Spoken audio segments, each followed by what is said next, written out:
Jelajahi cara baru mendapatkan informasi. Download Metro TV Extend sekarang.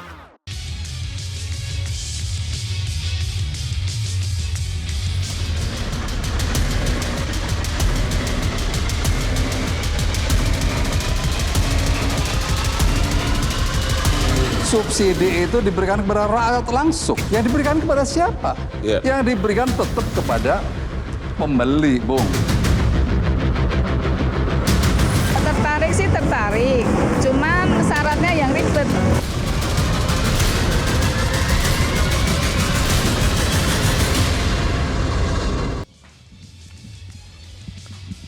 Terima kasih Anda masih bersama kami di Economic Challenges. Pemirsa, kita masih membicarakan soal subsidi motor listrik yang kelihatannya masih sepi sampai sekarang. Mas Bima, kalau kita lihat pemerintah kan memberikan subsidi untuk kendaraan listrik itu berbarengan ya, motor dan mobil.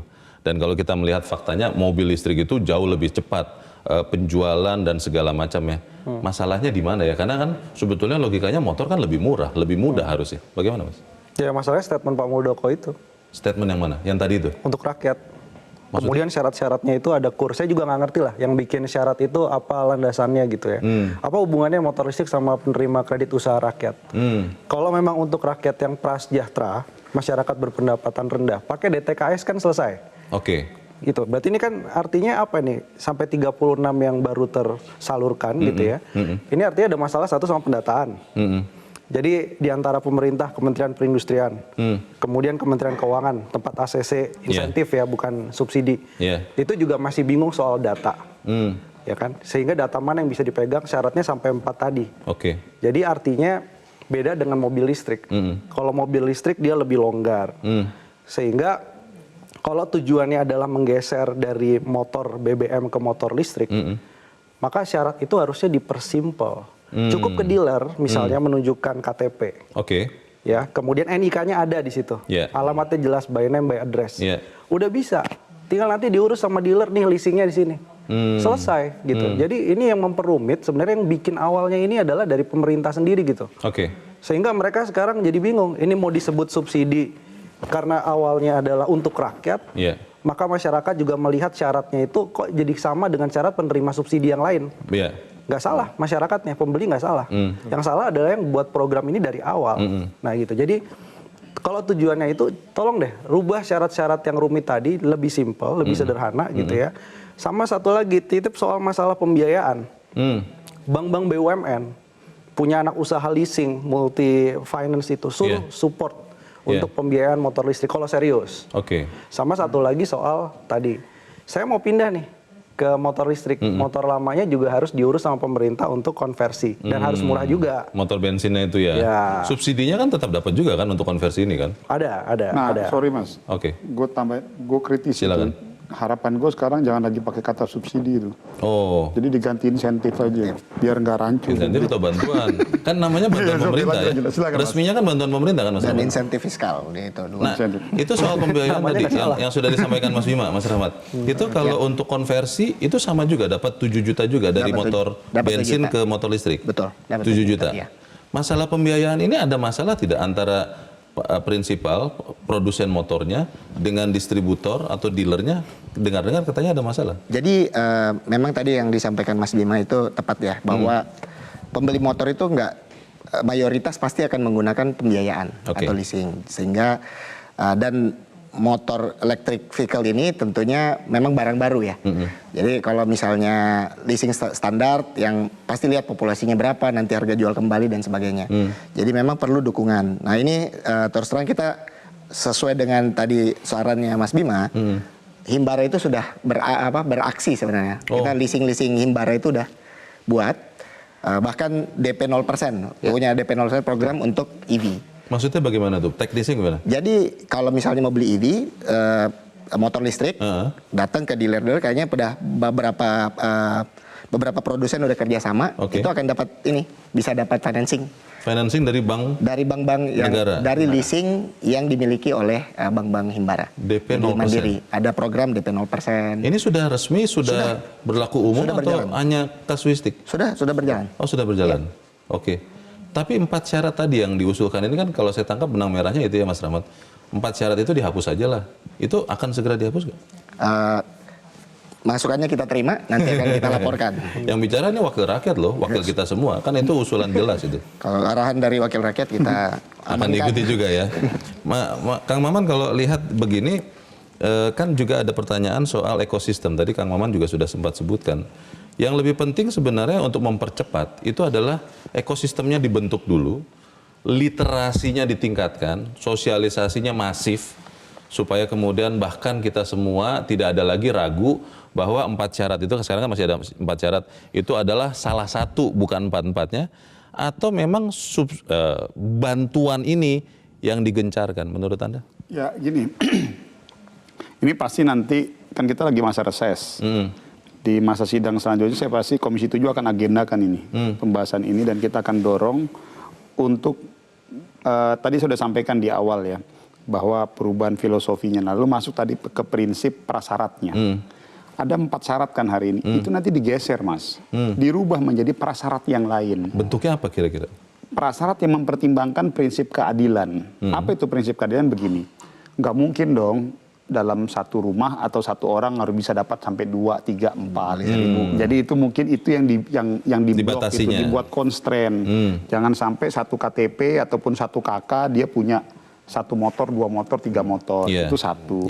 Lalu yang kedua, misalnya bisa dibuat clustering pertama dulu. Siapa yang dituju oleh pemerintah misalnya. Apakah pihak kelompok A, komunitas B, komunitas C. Dalam rangka tadi ini kan, untuk membangun literasi, untuk membangun opini di publik. Bahwa yuk mulai dong kita mulai bergeser kepada non-fossil fuel vehicle gitu, electric vehicle gitu. Kan itu spiritnya. Jadi makanya saya senang sekali nih Mas diundang sama Mas, saya hanya ingin menyampaikan bahwa ini bukan subsidi. Ini bukan program subsidi, ini adalah program insentif yang diberikan oleh pemerintah. Kalau misalnya ada yang komplain, kenapa kok di tengah kondisi loh? Enggak, saya yakin kalau dijelaskan seperti ini, publik nggak akan ada yang bereaksi. Kenapa? Karena program subsidi nggak ada yang dikurangi. Subsidi energi, bantuan sosial, semua segala macam itu, bansos segala macam berjalan kok. Kecuali kalau mereka jadi terkurangi, ini baru masalah. Itu baru boleh kita komplain, karena artinya ini 2 klaster yang berbeda. Nah, sekarang Mas, kalau dengan kondisi sekarang, akhir kan jadi komplikasi itu. Kenapa? Karena tadi seperti disampaikan oleh Mas Bima, pemerintah hari ini punya satu problem klasik yang memang belum bisa diselesaikan. Apa itu? Data yang tersentralisasi. Data orang miskin, data orang yang tidak mampu. Jadi akhirnya bergeser dari substansi semangatnya gitu loh.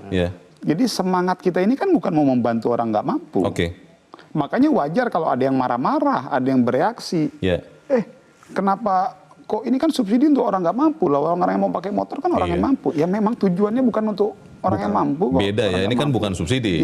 Ini bantuan tadi ya. Ini bantuan atau insentif yang diberikan oleh pemerintah. Nama resminya bantuan pemerintah tertulis di situsnya. Ya itulah, saya pikir makanya ini yang harus direview. Kalau saya lebih setuju menggunakan kata insentif. Baik. Mas ini Rahmat, adalah insentif yang diberikan oleh pemerintah. Mas Rahmat, ini bantuan ini rencananya sampai tahun kapan? Saat ini yang kita sampaikan budgetkan itu sampai 2024.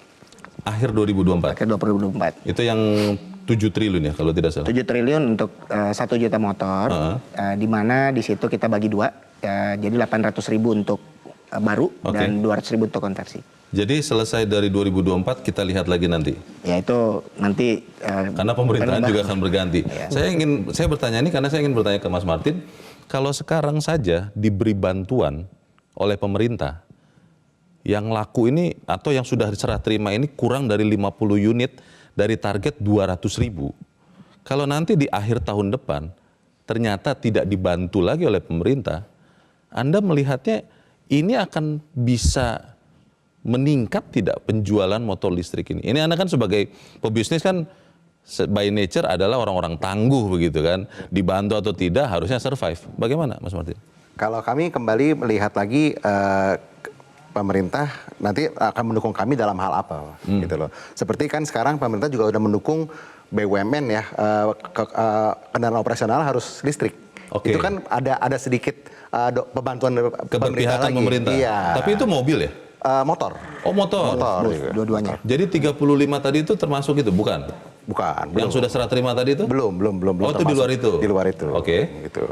Jadi itu akan tetap bisa membuat penjualan motor listriknya meningkat Naik, begitu? pasti naik. Dan juga kita ada dibantu dengan, kita kan di Ice Molly juga ada konversi. Nah, konversi itu kan juga nanti peminatnya gue banyak. Faktanya sekarang berapa yang sudah konversi? Konversi baru mulai kick off di minggu ini, Pak. Baru kick off minggu ini? Iya, kick off minggu ini. Tapi sudah ada yang masuk ke... Data dari salah satu anggota kami sudah hampir 1.000 orang. 1.000 motor? 1.000 motor yang akan dikonversi ke motor listrik? Iya. Dan itu subsidinya 7 juta? Iya, betul. 7 atau 5? 7 juta ya? 7 juta. Sama. Jadi Anda tetap optimis walaupun sekarang masih kurang dari 1.000 dan tahun depan tidak ada lagi bantuan pemerintah, katakan begitu, penjualan motor listrik akan tetap bagus? Tetap bagus. Mas Bima yakin tidak itu? Agak ragu ya. Ragu ya? Ya gini, masalahnya gini. Satu ekosistem tadi oke lah, syarat katakanlah dihapus. Tapi ada juga isu misalnya kondisi ekonomi makro. Oke. Ya, leasing kan DP 0% bunganya juga berapa? Biasanya ngetoknya di bunga tuh ya, kalau Salah DP-nya satunya. 0%? Ya, Iya kan? sebenarnya DP 0% dulu juga pernah dicoba di mobil dan motor Iya. BBM juga Iya. ya, kalau Iya. nggak salah pernah dicoba.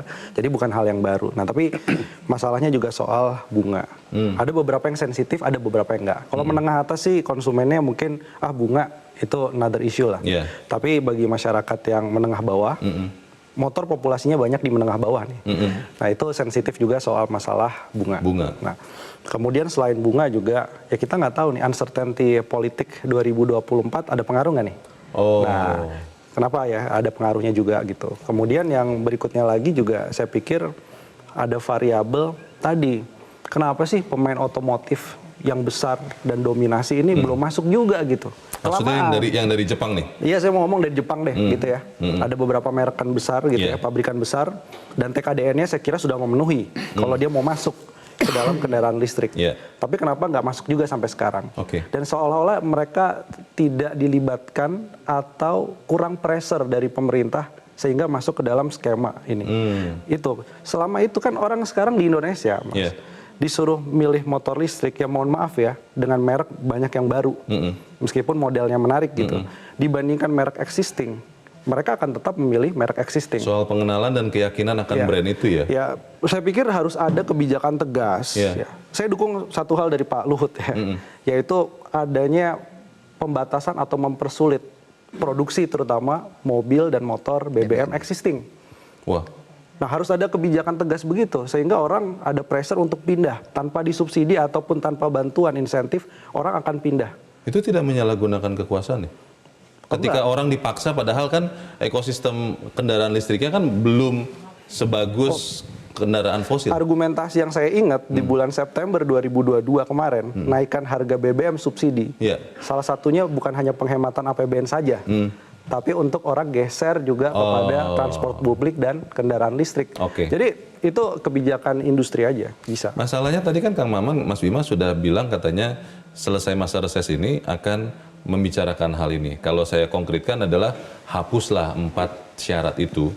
Kalau itu tidak dilakukan oleh pemerintah, macam-macam lah alasannya, kira-kira penjualan akan makin berat, meningkat atau makin berat? Makin berat. Karena gini, dengan kerumitan yang ada sekarang yang kita diskusikan, ini saya khawatir orang agak antipati nih sama motor listrik. Ada perdebatan tujuannya bagus, tujuannya setengah bagus, ya itu perdebatan. Tapi dengan keribetan yang dimunculkan ini, begitu dilepas syaratnya juga, itu ada masa transisi untuk percaya kembali bahwa membeli motor listrik itu sebenarnya gampang, nggak perlu syarat macam-macam. Dan itu kekurangan selama ini adalah sosialisasi kan. Ya. Dan nggak usah lah pakai aplikasi-aplikasi itu tadi, datang ke dealer dengan syarat yang paling gampang.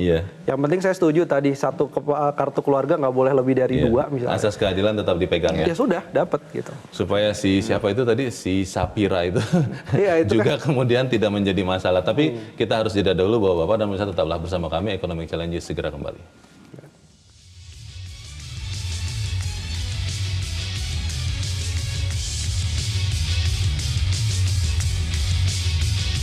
Cara mudah mendapatkan informasi dengan satu sentuhan jari. Download Metro TV Extend.